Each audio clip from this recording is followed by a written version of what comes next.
सही है। देखो कल बताए थे ऊर्जा, ऊर्जा बताए थे कल। ऊर्जा का ऐसा मात्रा क्या होता है? जूल। और एक जूल इक्वल टू कितना होता है?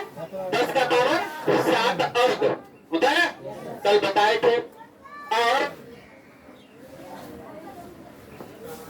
ऊर्जा एक अदिश राशि है, कल बताए थे। ऊर्जा क्या है? एक अदिश राशि है। क्यों? ऊर्जा में क्या होता है? केवल ऊर्जा कहने का मतलब है एनर्जी, ऊर्जा कहने का मतलब है एनर्जी। एनर्जी में क्या होता है? केवल मैग्नीट्यूड होता है, कहने का मतलब केवल परिमाण होता है। क्या होता है? परिमाण होता है। कभी कभी जैसे हम लोग मीटर लगाते हैं घरों में, तो उसमें क्या रहता है? 1 kgds लिखा रहता है। कितना? 1 kgds, मतलब 1 kg का मोटर है वो मीटर जो है डोमेस्टिक यूज के लिए यूज होता है। तो हम लोग जो है किलोवाट में, मतलब किलोवाट घंटा नहीं कहता है, किलोवाट घंटा में जो है इलेक्ट्रिक को यूज करते हैं, एनर्जी यूज करते हैं। तो उसमें डायरेक्शन तो होता नहीं है, एनर्जी में डायरेक्शन नहीं होता है, केवल क्या होता है? मैग्नीट्यूड होता है। क्या होता है? मैग्नीट्यूड मतलब परिमाण होता है। तो जिसमें परिमाण और दिशा दोनों होता है उसे क्या कहते हैं? सदिश राशि। लेकिन जिसमें केवल परिमाण हो दिशा न हो उसे क्या कहते हैं? अदिश राशि। तो यहाँ ऊर्जा जो कल हम लोग पढ़े थे, तो ऊर्जा कौन सा राशि था? अदिश राशि था। क्यों? क्योंकि ऊर्जा में केवल परिमाण होता है, दिशा नहीं होता है। समझ में आ रहा है? अब नेक्स्ट देखते हैं हम लोग ऊर्जा के रूप। कल ये भी बताया था मैंने कि ऊर्जा जो है वो ब्रह्मांड में नियत है, मतलब कांस्टेंट है। ऊर्जा का न तो निर्माण होता है और न ही ह्रास होता है, न ही विनाश होता है। क्यों? क्योंकि ऊर्जा का केवल रूप बदलता है, एक रूप से दूसरे रूप में। जैसे हमने क्या किया, बोर्ड में स्विच ऑन किया, विद्युत ऊर्जा है, तो विद्युत ऊर्जा किसमें कन्वर्ट हो गया? बल्ब जला, मतलब प्रकाश ऊर्जा में बदल गया। विद्युत ऊर्जा कौन सा ऊर्जा में बदल गया? प्रकाश ऊर्जा में बदल गया। अब फिर स्विच ऑन किए तो पंखा चलने लगा। दैट मीन जब पंखा चला तो पंखा क्या है? यांत्रिक ऊर्जा में बदल गया। पंखा में यंत्र लगा हुआ है, मोटर, बिना मोटर का पंखा चलता नहीं है ना।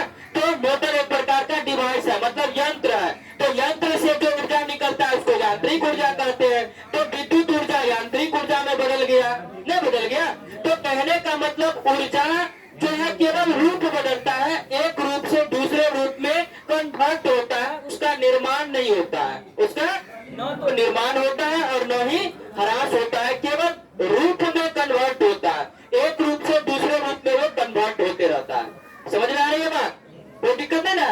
तो अब देखते हैं कि ऊर्जा का कितने रूप है और कौन कौन से रूप है।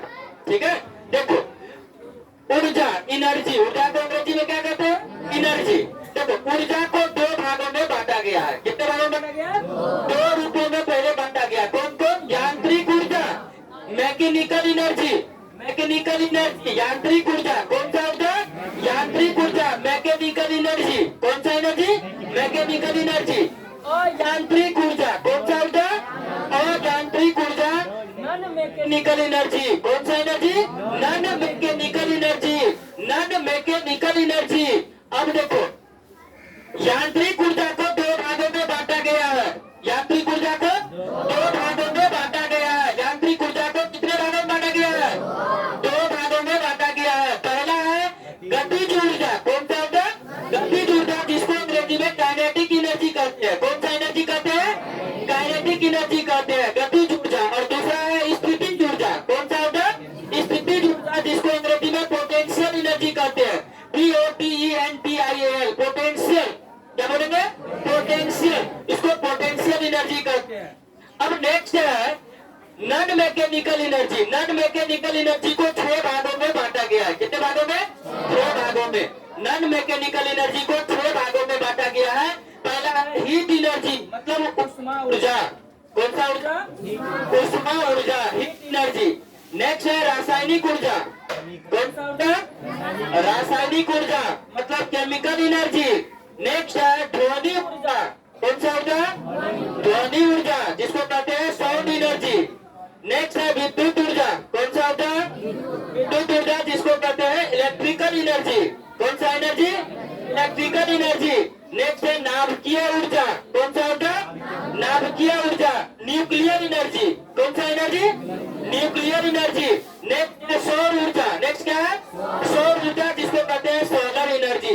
बहुत सारे लोगों के दरवाजे लगा रहता है ऊपर में, है ना, जिसको एक बैटरी से कन्वर्ट कर दिया जाता है, बैटरी से ज्वाइंट कर दिया जाता है, और सूर्य से प्राप्त ऊर्जा से क्या करता है, वो बैटरी चार्ज होता है, और रात में हम लोग जो है बालू पंखा टीवी वगैरह वगैरह उससे चलाते हैं। तो प्राकृतिक में ऊर्जा का सबसे बड़ा स्रोत कौन है, सूर्य है। कल बताया गया था प्रकृति में ऊर्जा का सबसे बड़ा स्रोत कौन है, सूर्य है। याद रखना, प्राकृतिक ऊर्जा का सबसे बड़ा स्रोत कौन सा है, सूर्य है। समझ में आ रहा है, कोई डाउट, ये समझ गया, इसको बता फिर से।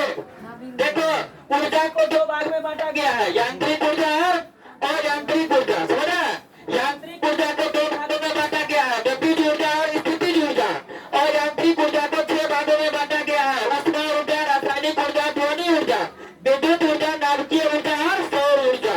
आज समझ में। अब बारी बारी से सबको पढ़ेंगे कि यांत्रिक ऊर्जा क्या है और यांत्रिक ऊर्जा क्या है, मतलब जितने भी ऊर्जा को अभी हमने लिखा है उसको बारी बारी से पॉइंट वाइज हम स्टडी करेंगे। अरे समझिए, चलो इसको नोट करो फास्ट में।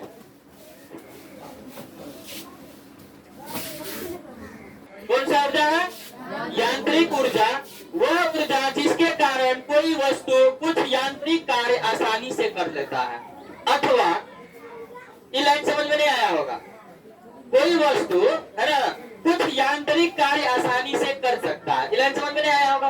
अब दूसरा लाइन हम बता देते हैं। स्थितिज ऊर्जा और गतिज ऊर्जा के योग को यांत्रिक ऊर्जा कहते हैं। स्थितिज ऊर्जा और गतिज ऊर्जा के योग को कौन सा ऊर्जा कहते हैं, यांत्रिक ऊर्जा कहते हैं। अब देखो यहाँ पर देख लो, अब मान के चलो कि पहले से ये पंखा बंद है, पहले से बंद रहता है ना, जब स्विच ऑन करते हैं तो फैन चलना आरंभ हो जाता है, आता है ना, जब स्विच ऑफ करते हैं तो ये बंद रहता है, और जब बंद रहता है तो इसका मतलब ये नहीं है कि इसमें एनर्जी नहीं है, इसमें स्थितिज ऊर्जा है। स्थिर वस्तु